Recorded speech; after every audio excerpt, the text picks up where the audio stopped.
क्या बड़ा बना? पैसा, फिल्म, काम, कलाकार, कौन बड़ा बना? कौन बड़ा बना? फिलहाल तो मैं ही बड़ा बना। लोग कहते हैं कि पैसे के पीछे भागते हैं अक्षय कुमार। हो सकता है, मुझे दुनिया में कोई भी इंसान बता दीजिए जो नहीं भागता। पर पैसा क्या काम से, कला से ऊपर पहुंच जाता है? किसने कहा? वो सब चीजें मैं ध्यान रखता हूँ। कैसे कैसे बैलेंस करते हैं? कैसे बैलेंस करता हूँ? मैं बकायदा जितना भी काम किया है मैंने सोच समझ के किया है उसको। अच्छी तरह मैंने पढ़ा है। मैंने जो भी कुछ जितनी भी काफ़ी सारी फिल्में की हैं, चाहे वो कमर्शियल हो, कोई सोशल फिल्में हो, तो उन सब चीज़ों को ध्यान रखते हुए मैंने अपना पैसा कमाया है। कॉमेडी में कुछ भी कर देंगे आप, क्योंकि फिल्म कमाए, पैसे बने, बॉक्स ऑफिस पर हिट हो, अक्षय कुमार बड़े स्टार बने, एक्शन हीरो, कॉमेडी में कुछ भी कर देंगे। चलती है। आरब भी देखता होगा। देखने दें, तो उसमें बुराई क्या है? बल्कि मैं खुद ही ले जाता हूँ, फिल्म रिलीज होने से पहले ले जाता हूँ उनको, ताकि उससे कोई बात छुपे ना। और मैं जो करता हूँ डंके की चोट पे करता हूँ, कोई खराब मैंने काम नहीं किया है। कभी अपनी कॉमेडी जो आजकल फिल्मों में हो रही नहीं करती रात में? किस बारे में? कभी लगता है कि वल्गर कॉमेडी भी हम डाल रहे हैं फिल्मों को हिट बनाने के लिए, जरूरत है क्या? जैसे हे बेबी में क्या था उसमें? कई बार मुझे लगता है ऐसी लाइनर्स होती हैं जो कि नेशनल टेलीविजन पर बोलना मुश्किल हो जाता है अक्षय। लेकिन वो पास हुई होती है सेंसर से। अगर कुछ ऐसी बात होगी तो सेंसर ही पास नहीं करेगी। तो अक्षय कुमार उसी रेट पे चलेंगे, गियर वैसे ही बदलेंगे? नहीं, गियर तो मैं 24 साल से वैसे ही बदलते आ रहा हूँ और अच्छी तरह चल रही है गाड़ी। कोई इसमें खराब तो लगी नहीं मुझे बात। आप सीधे साधे अक्षय हैं, आप खिलाड़ी कुमार हैं, आप राउडी राठौर हैं, या अक्षय कुमार हैं? आप हैं क्या? जी, वो सब जितने भी आपने नाम लिए हैं वो मेरे किरदार हैं, जो मेरे कैरेक्टर्स मैंने किए हुए हैं। और अक्षय जो है वो मेरा फिल्म का नाम है। मेरा असल नाम राजीव हरिओम भाटिया है। राजीव हरिओम भाटिया सुबह 4 बजे उठ जाते हैं। जी हाँ। वर्कआउट करते हैं, बाहर घूमने जाते हैं, बच्चों को भी उठा देते हैं। सेट्स पर जाते हैं तो प्रोड्यूसर्स डायरेक्टर्स को बोलते हैं कि 4 बजे आ जाओ। खुद तंग होते हैं और दूसरों को भी तंग करते हैं। सुबह उठना तंग होता है? आप कितने बजे उठते हैं? मैं तो 4 बजे कभी नहीं उठ सकता। 4 बजे नहीं उठते, इसका मतलब ये थोड़ी कि बहुत अच्छी बात है, लेकिन दूसरों को 4 बजे उठना बहुत अच्छी बात होती है। जल्दी सोना बहुत अच्छी बात होती है। लेट जो सोते हैं वो उल्लू होते हैं, और जो लेट उठते हैं वो बेवकूफ होते हैं। जल्दी उठना बहुत अच्छी बात होती है। और मैं बहुत ढेर सारा काम कर जाता हूँ, और मैं करीबन 8 बजे तक मेरे इतने सारे काम हो जाते हैं और मेरे पास वक्त होता है मैं अपने परिवार के साथ गुजार सकूं। अक्षय, आपके साथी लोग ये कहते हैं कि आप पार्टीज नहीं करते, आप लेट नाइट उनके साथ नहीं आते, आप मिलते जुलते नहीं हैं, तो क्या अक्षय एक सोशल एनिमल नहीं है?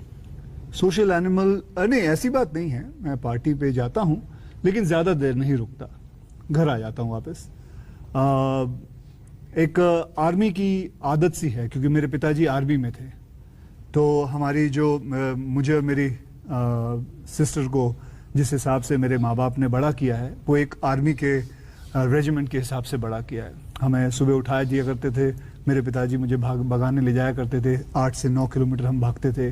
फिर बाकायदा ब्रेकफास्ट पे जो टेबल पे जो ब्रेकफास्ट लगेगा वो भी एक सेट मेन्यू होता था। तो एक आर्मी रेजिमेंट से हिसाब से चलते हुए आया हूँ। इलेक्शन खत्म हुए हैं, कांग्रेस ने आपको टिकट दिया, आपने नहीं माना। क्या डूबती हुई नैया थी, या अगर यही नरेंद्र मोदी या बीजेपी की तरफ से आपको टिकट मिलता तो क्या आप मना कर देते? जी, ये आपकी कल्पना है कि मुझे कांग्रेस ने टिकट दी। कोई ऑफर नहीं हुआ? जी बिल्कुल नहीं। कोई इरादा? मस्ती के सवाल पर मैं वापस आना चाह रही थी। शादी से पहले सारी मस्ती कर ली अक्षय कुमार ने, फिर बाद के लिए कुछ बचा ही नहीं। इतनी ऐश कर ली, अब सब चाहते हैं कि सारे घर वाले, परिवार वाले डिसिप्लिन्ड हो जाएं। शादी के पहले खूब मस्ती कर ली। सभी करते हैं, सभी करते हैं। क्या क्या करते थे? मैं तो कहता हूँ ऐसा एक्सट्रीम्स, आपकी जिंदगी के एक्सट्रीम्स जो आपने शादी से पहले किए। जी देखिए, ये मेरी पर्सनल चीजें हैं और मैं नहीं समझता हूँ कि मैं आपसे वो बात बताना चाहूंगा, क्योंकि आई एम श्योर कि आपकी भी जिंदगी की बहुत सारी पर्सनल चीजें हैं जो आप कहीं भी बताना नहीं चाहते। कुछ ऐसा जो बता सकें? नहीं जी, मैं पर्सनली मैं यही कहना चाहूँगा कि मेरी शादी नहीं हुई थी। अगर आप कहते हैं कि मेरी एक इमेज थी, चाहे वो कैसनोवा की इमेज हो या किसी, तो मैं उस पर मुझे कोई शर्म नहीं है उस बात की। I was a normal man and a very very hot blooded man. No doubt, no doubt about it. Hot blooded है, लेकिन एक बात बताइए, क्या आप फिल्म इंडस्ट्री में भी राउडी हैं? उसकी वजह यह है कि पूजा भट्ट आपसे नाराज एकता कपूर आपसे नाराज, काफ़ी सारी रिपोर्ट्स आई, पूजा भट्ट ने काफ़ी सारे ट्वीट्स कर दिए, फराह खान आपसे नाराज हैं, वो बोलती हैं शायद आने वाले समय में मैं उनसे सिर्फ हेलो करूंगी, शायद वो संबंध ही बन पाए। तो क्या फिल्म इंडस्ट्री में भी अक्षय कुमार जो हैं वो राउडी कुमार हैं? जी देखिए, जो आपके न्यूज़ हैं, जितनी भी आपकी बातें आपने बताई हैं, तो एक एक करके लेते हैं जी, क्योंकि ये 3rd डिग्री है तो इसमें आराम आराम से बातें की जाएंगी। जैसे कि आप कह रहे हैं पूजा भट्ट मुझसे नाराज है, मुझे तो नहीं लगता। हाल ही में मेरी मुलाकात हुई थी।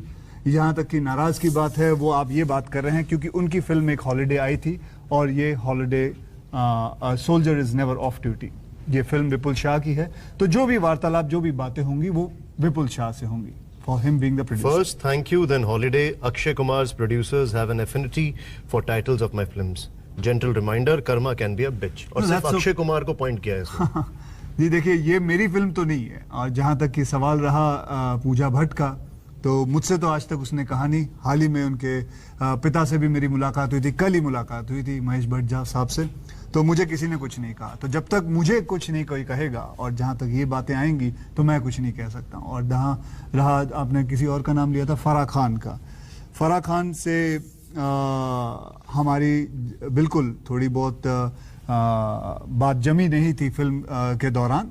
कुछ बात हुई थी जो कि वेरी पर्सनल बात है उनके साथ, और मैंने आज तक कहीं भी उस बात को कभी दोहराई नहीं। और मैं समझता हूँ क्योंकि I am a perfect gentleman, I never want to talk bad about any woman और एनीबडी, और मैं समझता हूँ यहाँ भी मैं नहीं बोलूँगा इसके बारे में। वो एक अच्छी प्रोड्यूसर हैं, एक अच्छी डायरेक्टर हैं, दैट्स इट। तीसरी बात आपने क्या पूछनी थी? मैंने आपसे पूछा कि इसके अलावा एकता कपूर आपसे काफी नाराज थी। जी, आपने एकता उनकी कपूर की मैं फिल्म को अगली फिल्म प्रमोट कर नहीं रहा किया। हूँ। नहीं ऐसी तो ये तो बात आपकी, ये सिर्फ rumors है। नहीं, ये तो गप बातें हैं। ये गप बातें हैं। बिल्कुल। एकता कपूर की ये बात किस हद तक सही है, किस हद तक गलत है? उन्होंने ये कहना था कि आपकी फिल्म रिलीज होने के बाद, once upon a time Mumbai जो फिर से रिलीज हुई, उसके बाद आपने उसको फिल्म रिलीज होने के बाद प्रमोट नहीं किया। ये बात सही है, गलत है? नहीं, गलत है, बिल्कुल गलत है।